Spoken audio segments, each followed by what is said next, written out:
नमस्कार, आप देख रहे हैं कशिश न्यूज और आपके साथ मैं हूं दीपक शर्मा। विजय यानी जीत, सफलता, कामयाबी, प्रतिस्पर्धी या दुश्मन को हराने वाला, चुनौती को चित कर अपनी श्रेष्ठता साबित करना, विक्टोरियस होना या तो विजयी होना है। ये क्यों बता रहे हैं वो आप आगे समझ जाएंगे। चलिए फिलहाल तो ये जानते हैं कि सम्राट सरकार किस चुनौतियों को चित कर, किस दुश्मन को हराकर व्यवस्था के लिए विजय का तमगा चाह रही है। तो वो दुश्मन है भ्रष्टाचार, और विशेष रूप से भूमि सुधार विभाग में व्याप्त भ्रष्टाचार। अब ये कोई छोटा मोटा दुश्मन तो है नहीं। उसे दबाने के लिए सम्राट वाला तेवर, तैयारी, ताकत और टीम वर्क जरूरी है। ये भी देखना समझना होगा कि जैसे घुन खाई चारपाई को ठीक करने का तरीका उसे जोर से झटका देना नहीं होता, नहीं तो वो किसी काम का नहीं रह जाता, उसका समुचित उपचार करना होता है। वैसे ही भ्रष्टाचार का शिकार हुए सिस्टम की सफाई के चक्कर में कहीं जोर से झकझोर दिया तो डर है सिस्टम के ही धराशायी होने का। और आप अब शायद समझ पाएंगे कि हमने शुरुआत में विजय का विस्तार से क्यों उल्लेख किया। याद तो होगा ही, विजय सिन्हा। उन्होंने सिस्टम की सफाई में जो कार्रवाई की उससे सरकार के हाथ ही झुलस गए, भद पिट गई। और अब वही कोशिश नए मंत्री जी करने जा रहे हैं। क्या वो पिछली कार्रवाई का अध्ययन कर खुद को इसके लिए तैयार करेंगे? सवाल तो पूछेंगे कि भूमि सुधार पर सख्त सरकार विभाग से खत्म होगा भ्रष्टाचार। सवाल का जवाब लेंगे। हमारे साथ कुछ मेहमान जुड़े हुए हैं, उनसे आपका परिचय करा दें। राजनीतिक विश्लेषक के तौर पर डॉक्टर ध्रुव कुमार जी जुड़े हुए हैं, स्वागत है आपका। आरजेडी की ओर से पक्ष रखने के लिए प्रमोद सिन्हा जी जुड़े हुए हैं और बीजेपी की ओर से पक्ष रखने के लिए राहुल आनंद जी। डॉक्टर ध्रुव जी, शुरुआत आपसे ही करेंगे। भूमि सुधार विभाग मुख्यमंत्री भी मानते हैं, उन्होंने 3 जगह जिनमें से भ्रष्टाचार को खत्म करने की बात कही थी, उनमें एक अंचल कार्यालय है। भूमि संबंधित काम काज प्रमुखता से वहीं होते हैं। इससे पहले भी जब एक मंत्री ने प्रयास किया था तो उसका क्या प्रतिफल निकला था ये हमने भी देखा। सरकार के नए कार्यकाल में भी मंत्री से लेकर सीएम तक को उस समय हुई कार्रवाई का खामियाजा भुगतना पड़ा और क्या कहें, उसकी मरहम पट्टी करनी पड़ी थी जो जख्म मिले थे सिस्टम को। क्या लगता है सिस्टम की सफाई हो पाएगी? देखिए, मुझे लगता है कि एनडीए की जो अभी नई सरकार बनी है भ्रष्टाचार पर प्रहार करने की सोच रही है। हम आपको याद दिलाएं कि जब आज से 20-21 साल पहले नीतीश कुमार जी मुख्यमंत्री बने थे, एनडीए की सरकार आई थी, तो उन्होंने लोगों से खुद ही फ़ोन करके फीडबैक लिया था, रैंडम फ़ोन करके, और 3-4 सवाल किए थे उन लोगों से जिन्होंने फ़ोन रिसीव किया। उनमें से ज़्यादातर सवाल यही थे, शिक्षा, स्वास्थ्य और ब्लॉक में आपकी क्या कार्य प्रणाली है, किस तरह से आप वहाँ जाते हैं तो काम होता है, इनको लेके। और मुझे लगता है कि उनके जो फीडबैक्स थे उसमें ये मिले कि भ्रष्टाचार एक बहुत बड़ा इशू है राज्य के लिए। उन्होंने शुरुआत में काम भी किए, ऐलान किया कि सरकार वैसे लोगों पे कार्रवाई करेगी जो भ्रष्टाचार में लिप्त पाए जाएंगे। कई बड़े अधिकारियों पे कार्रवाई हुई, आईएएस स्तर के अधिकारियों पे। उनकी जो संपत्ति थी, उनके मकान थे, उसको जब्त किए गए। सरकारी स्कूल खोलने की बड़ी घोषणा हुई, कई ऐसी संपत्ति जब्त भी हुई। लेकिन 3-4 स्टेप्स के बाद, 3-4 ऐसे केसेस आए, उसके बाद ये मामला रुक सा गया। लेकिन उन्होंने भ्रष्टाचार को अंकुश करने के लिए, उस पर काबू पाने के लिए कई प्रयास किए, जिसमें बहुत सारे ऑनलाइन सिस्टम किए गए, ब्लॉक की व्यवस्था ठीक गई, ज़मीन में दाखिल खारिज को लेके भी काम हुए, जो जाति प्रमाण पत्र और आय प्रमाण पत्र वगैरह बनते हैं उनको भी लेके उन्होंने सिस्टम शुरू किया, ऑनलाइन आवेदन कराया, क्योंकि ये सब भ्रष्टाचार के अड्डे थे। बिना लेन देन के काम नहीं होता था। और किसी भी, यहाँ तक कि राजधानी पटना में भी जो इस तरह के कार्यालय थे, वहाँ पर कह सकते हैं जो ब्रोकर्स होते हैं, दलाल का वो अड्डा था। इसको सबने माना, सबने देखा, मीडिया में भी बात आती गई। लेकिन बाद में इसके लिए कई प्रयास हुए। अब ये महत्वपूर्ण हो जाता है कि इन प्रयासों का कितना सुफल मिला। नई सरकार के जिम्मे लोगों की अपेक्षाएं हैं, लोग चाहते हैं इससे हमको निजात मिले। हम जो ऊब गए हैं, भ्रष्टाचार का लेवल बढ़ गया, माना जाता है कि जो काम आसानी से या कम पैसे दे के हो रहे थे वो अब ज़्यादा पैसे दे के हो रहे हैं, यानी पैसे देने पड़ते थे, पहले भी एनडीए की सरकार में भी देने पड़ते हैं। तो एक बहुत बड़ी चुनौती है सरकार के लिए। और लोग क्या, सब लोग सवाल करेंगे कि आखिर अब चूंकि आपने विजयी हासिल की है, अब आप बीजेपी की सरकार बन गई है और बीजेपी भ्रष्टाचारियों से अच्छे से निपटती रही है, देश के बाकी हिस्सों में भी माना जाता है जहां उनकी सरकार उन्होंने बहुत बढ़िया काम किया है। तो अब लोगों की उम्मीद सरकार से बढ़ गई है। जो फिलहाल इस तरह के स्टेप्स लिए गए हैं, मंत्री ने जो बात कही है, मुझे लगता है कि वो ठीक भी है कि अगर आप सिस्टम ऐसा है कि अगर आप सस्पेंड कर देते हैं किसी को, तो वो सस्पेंड होने के बाद भी बैठे रहते हैं, कोशिश करते हैं कि मामला टलता रहे, आधी सैलरी उनको मिल रही है, घर बैठे हुए हैं, तो कहीं ना कहीं से ये सरकार की संवेदनशीलता को दर्शाता है। मुझे लगता है कि इस पर चिंतन हो रहा है विभाग में, मंत्रिमंडल में चर्चा हो रही है, ये बहुत शुभ संकेत है और मुझे लगता है पूरी शक्ति से भ्रष्टाचार पर प्रहार करनी ही होगी सरकार को, वरना ऐसा ना हो कि स्थिति मतलब कह सकते हैं आपकी नाक से ऊपर पानी आ जाए, ये स्थिति ना हो, क्योंकि भ्रष्टाचार एक बहुत बड़ा इशू है राज्य के लिए, देश के लिए और आम लोगों के लिए भी। मुझे लगता है कि ये इस तरह के प्रयास सरकार की संवेदनशीलता को दर्शाता है, लेकिन कार्य अंजाम क्या होगा ये देखना बड़ा दिलचस्प होगा, क्योंकि आपने ठीक कहा शुरू में कि ऐसे कई बार इन कोशिशों को अंजाम से पहले कई लोगों को शहीद होना पड़ता है, कई लोगों को उसके लिए मूल्य चुकाने होते हैं। तो ऐसा ना हो कि ये कोशिश सिर्फ कोशिश रह जाए, बल्कि परिणाम भी दिखे। प्रमोद जी, क्या उम्मीद करें, कुछ परिणाम दिखेगा? भ्रष्टाचार पर नकेल कसने की तैयारी है और विशेष रूप से भूमि सुधार विभाग में व्याप्त भ्रष्टाचार को लेकर।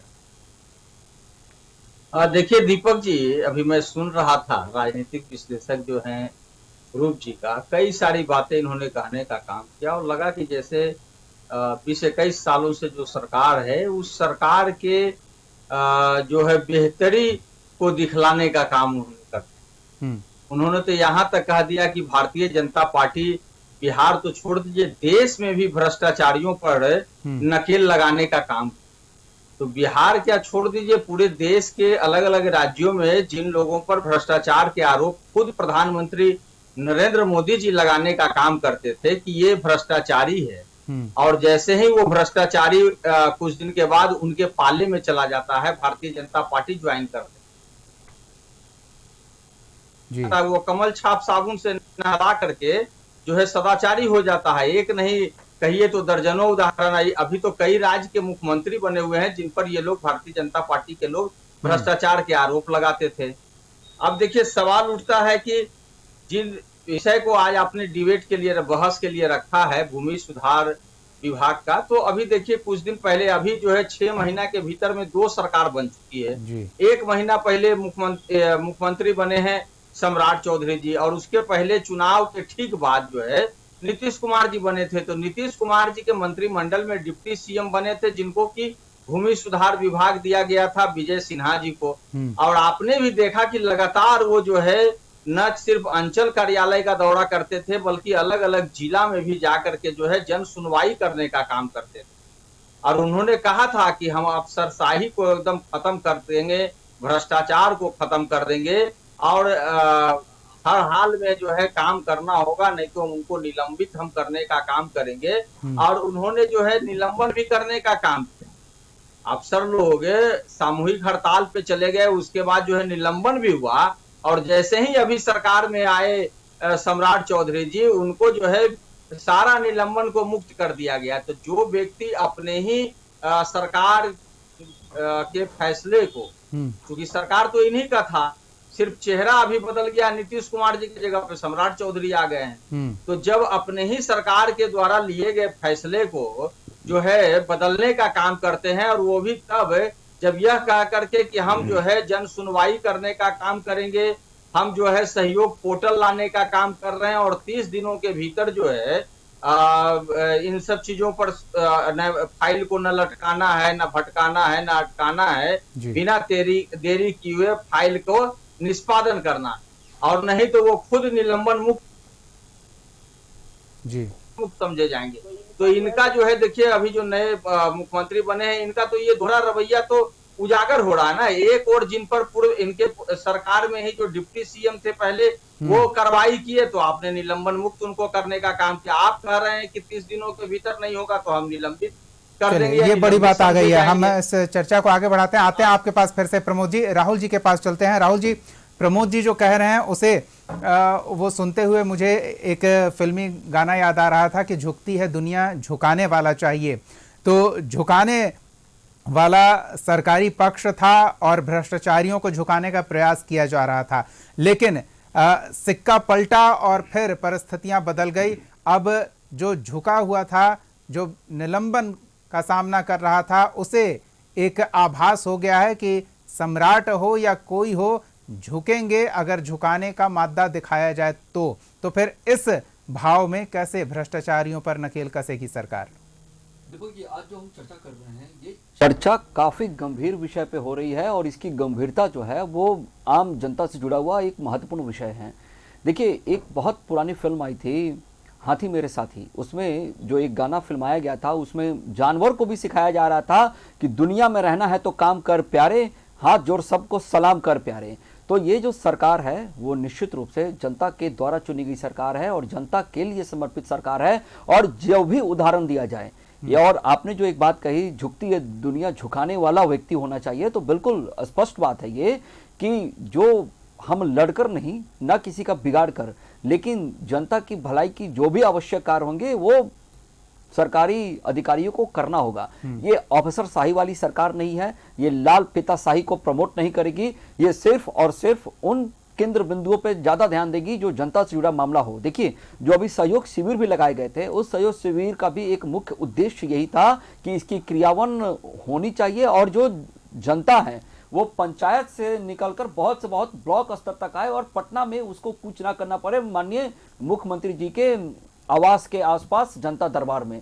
यहाँ एक बात जो बहुत प्रमुखता के साथ बात करनी चाहिए वो ये है कि इसके पूर्व में भी अगर देखा जाए तो नीतीश जी भी जब शासन व्यवस्था की कमान संभाल रखे थे तो उस समय भी भ्रष्टाचारियों के ऊपर कार्रवाई की गई थी और उनकी जो एक पॉलिटिकल लेगेसी रही थी, उस लेगेसी की अगर हम बात करें तो ना हम किसी को फंसाते हैं ना किसी को बचाते हैं, लेकिन कार्य तो आप ही से लेंगे। अगर जिन अधिकारियों को कार्य करना है वो स्वेच्छा से और ईमानदारी से आकर कार्य को करे और निष्पादन करे तय समय के अंदर, सरकार उसके लिए उनको मेहनताना भुगतान भी करती है। एक बात और जो यहाँ पर माननीय सम्राट चौधरी जी ने बड़ा ही स्पष्टता के साथ कहा है कि भ्रष्टाचारियों को छोड़ेंगे नहीं, और ये बात भी बिल्कुल सत्य है और ये सत्यता इसकी प्रमाणित भी हो चुकी है। पूर्व में भी देखा जाए 1 महीने के कार्यकाल में तो कई ऐसे लोग हैं जो पकड़े गए हैं और आर्थिक दंडाधिकारी के द्वारा उनको पकड़ा गया है, उन पे कार्रवाई भी हो रही है। याद दिला रहे हैं ना कि जिन पर कार्रवाई हुई है, कार्रवाई वापस ले ली गई, तो फिर ये कैसे विश्वास दिलाएंगे आप कि वाकई सरकार का इरादा है भ्रष्टाचारियों पर कार्रवाई करने का? देखिए, जो हमारे आरजेडी के साथी प्रवक्ता जो बातों को कह रहे थे भ्रष्टाचारियों के ऊपर लगाकर, तो मैं आपको एक बात बता दूं कि एक गंगा की पवित्रता की बात होती है और जब भी गंगा के अंदर कोई भी धारा समाती है तो उसकी पवित्रता और उसकी गुणवत्ता बढ़ जाती है। और आज भी गंगा को दूषित नहीं कहा जाता, पवित्र ही कहा जाता है और ये डिपेंड करता है कि आपका व्यवहार कैसा है, आपका लक्षण कैसा है। देखिए, भारतीय जनता पार्टी में जो नेता भी अगर उसका दरवाजा खटखटाया है तो कहीं ना कहीं हमारे विचारधारा नेता पर हम जाना ही नहीं चाहते हैं, वो तो उनकी सियासी बाध्यता है, उन्होंने उसका उल्लेख किया। हम बस ये जानना चाह रहे हैं ना कि जब सरकार ये आभास दिला देती है कि हम कार्रवाई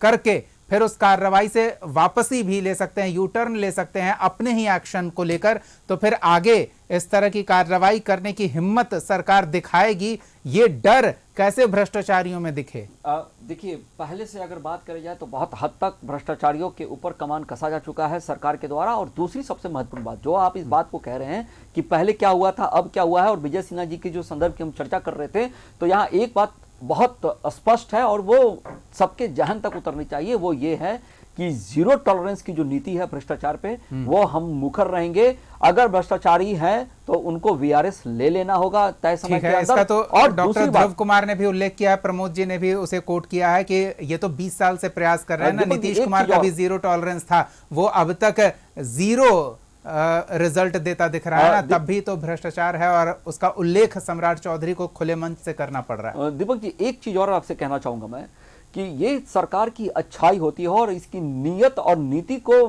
बनाने में काफी सहयोग करती है कि आपकी अगर छवि कहीं धूमिल हो रही है तो उसको सुधारने का काम आपका है। जवाब ले लेते हैं प्रमोद जी। सरकार ने, सम्राट चौधरी के नेतृत्व वाली सरकार ने नीयत भी स्पष्ट कर दी है, नीति भी तैयार किया जा रहा है और दिलीप जायसवाल विशेष रूप से, जैसा ध्रुव कुमार जी ने उल्लेख किया है कि दिलीप जायसवाल इस बात को लेकर विचार कर रहे हैं कि कैसे कार्रवाई की जाए ताकि बैकफायर ना कर जाए। तो अब उम्मीद जगी है कि हाँ, जीरो टॉलरेंस वाली बात सिर्फ कहने सुनने को नहीं, करके दिखाने को भी देखने को मिलेगी। अब दीपक जी, सबसे पहली बात है कि जब सत्ता पक्ष में बैठे हुए लोग जो अभी सिर्फ अफसर पर जो कार्रवाई करने की बात कर रहे हैं, मैं तो बार बार, हम लोग तो विपक्ष में बैठे हुए लोग हैं और बार बार ये कहते हैं कि बिहार में भ्रष्टाचार, अफसरशाही, अपराध चरम पर है और इस पर जो है लगाम लगाने की जरूरत है। यही भूमि सुधार विभाग का ही एक काम था, जो भूमि सर्वे का 2012 से जो शुरू हुआ, उसी पर आपको याद होगा कि पिछले जो मुख्यमंत्री थे उन्होंने अफसर के को हाथ भी जोड़ा कि अमुक काम को 2026 में अमुक तिथि तक जो है आप करवा दीजिए। कहिए तो हम हाथ जोड़ करके कह रहे हैं, कहिए तो हम आपके पैर भी पकड़ लेंगे। और वो सार्वजनिक मंच पे वो सब चीज दिखाई पड़ा था, फिर भी बिहार में अफसरशाही कहीं कोई कम नहीं हुआ। अभी देखिए एक उदाहरण, इन्होंने कहा कि सोनपुर गए सम्राट चौधरी जी, वहां शिविर भी लगाने का काम किया और जैसे ही सम्राट चौधरी वहां से निकले, तमाम जो पदाधिकारी थे उनके साथ साथ पीछे पीछे वो सारे निकल गए और फरियादी वहां खड़े के खड़े रह गए। कैसी जन सुनवाई है भाई, बता दो, क्यों परेशान कर रहे हो जनता को? सिर्फ यह कह करके कि हम आपके लिए हैं और हमारी सरकार आपके गांव में पहुंच रही है। अगर इस मानसिकता के साथ अगर आप गांव में भी पहुंच रहे हैं तो क्या होगा उन लोगों का? आपको याद होगा ना, यही विजय सिन्हा जब थे तो भागलपुर में कई किलोमीटर तक फरियादियों की लंबी लाइन लग गई थी। क्या निष्पादन हुआ, क्या उस पर परिणाम निकल करके सामने आया? ये तो बतलाना चाहिए ना। ये कहते हैं कि हमारी नीति साफ है, आपकी नीति में ही खोट है, नियत में ही खोट है। अगर आप चाहते हैं भ्रष्टाचार पे लगाम लगाना तो ऊपर से नीचे तक जो भ्रष्टाचार में लिप्त लोग हैं, चाहे वो सत्ता में बैठे हुए हैं, चाहे वो पदाधिकारी हैं, चाहे कर्मचारी हैं, सारे लोगों पर आपको एक्शन लेने की जरूरत है ना। चलिए, तो ऐसे में फिर एक्शन लेने की जरूरत नहीं है, ये समाज सुधार का विषय हो जाएगा, सरकारी कार्रवाई से ये फिर ठीक नहीं होगा। चलिए, आ रहे हैं प्रमोद जी, आते हैं आपके पास। आप गुड़ खाइएगा, गुलगुल्ला से परहेज करने की बात करिएगा। चलिए, आपकी बात आ गई, गुड़ खाएंगे और गुलगुले से परहेज करेंगे। डॉक्टर ध्रुव कुमार जी, जैसा प्रमोद जी कह रहे हैं, मेरे मन में भी वही भाव आ रहा था, लेकिन उससे पहले प्रमोद जी ने कह दिया कि चाहे व्यवस्था सियासी हो या सरकारी हो, सब धान 22 पसेरी। ऐसे में कैसे हम उम्मीद करें? व्यंग में कहा जाता है कि भ्रष्टाचार आज का शिष्टाचार हो गया है, बिना चढ़ावा चढ़ाए फाइल नहीं आगे बढ़ती है। तो फिर इस तरह की स्थिति में अगर कोई ये हिम्मत दिखाता है कि हम सुधार करके दिखाएंगे, तो उसके लिए उसे कितना तैयार माना जाए और उसकी बातों पर कितना भरोसा किया जाए? देखिए, मुझे लगता है कि भरोसा का कोई पैमाना है नहीं, लेकिन आप अगर कोई सरकार आगे बढ़कर कोई कदम उठाती है तो उसको खारिज नहीं किया जा सकता। सियासी बातें अपनी जगह है और जो सिस्टम है उसमें आपको समझना पड़ेगा, क्योंकि हम लोगों के पास बहुत उदाहरण है। हम लोग अगर 20 साल की बात न करें, 40 साल की बात करें, तो पूरा सिस्टम अगर हम देखें तो कैसे कैसे भ्रष्टाचार एक दिन में इतना नहीं बढ़ा है, धीरे धीरे बढ़ा है। और कोई ये दावा नहीं कर सकता कि हमारे शासनकाल में या हमारे रिजिम में, हमारे क्षेत्र में भ्रष्टाचार नहीं है। हाँ, अगर सरकार की प्रतिबद्धता है कि हम भ्रष्टाचार खत्म करें, वो काम कर रही है, उसका दिख रहा है, तो फिर मुझे लगता है कि इसका स्वागत होगा हर तरफ से, चाहे वो सत्ता पक्ष के लोग हों, विपक्ष के हो, क्योंकि मामला जनता से जुड़ा हुआ है। लोग परेशान हैं। लोग तो अभ्यस्त हो गए थे कि चलिए अब भ्रष्टाचार है, कुछ कर नहीं सकते, कोई कुछ नहीं कर रहा है, तो अब उससे हम यूज्ड टू हो गए हैं और वो एक नियमावली का हिस्सा बन गया था, ऐसा लग रहा था। लेकिन वो कैसे बदला जाएगा? मैं ऐसा नहीं मानता। लोग इसीलिए वोट देते हैं, वो चाहते हैं कि सरकार उनके लिए कुछ योजनाएं बनाए, उनकी जो समस्याएं हैं उन पर काबू हो और उनको कुछ उसका लाभ मिले। आप देखेंगे, और ये मैनिफेस्टो जो पॉलिटिकल पार्टियां तय करती हैं, वो बताती हैं कि हमारे पास क्या योजना है, हम किन किन विषयों को प्राथमिकता देंगे और हमारी क्या कार्यनीति होगी। इससे देखिए, फिर मैं कह रहा हूँ, सियासी बातें अलग है और बाकी चीज़ें अलग है। आप किसी व्यक्ति के कार्य की आलोचना कर सकते हैं, तारीफ कर सकते हैं, आप उसकी समीक्षा कर सकते हैं, लेकिन रिजल्ट क्या है वो आम आदमी से जुड़ा हुआ है। आम आदमी ही देख रहा है, आम आदमी ये चाह रहा है कि भाई हमारी समस्याएं थोड़ी कम हो। और अगर वो मंत्री की तरफ, मुख्यमंत्री की तरफ देख रहा है तो मुझे लगता है कोई गलत नहीं है।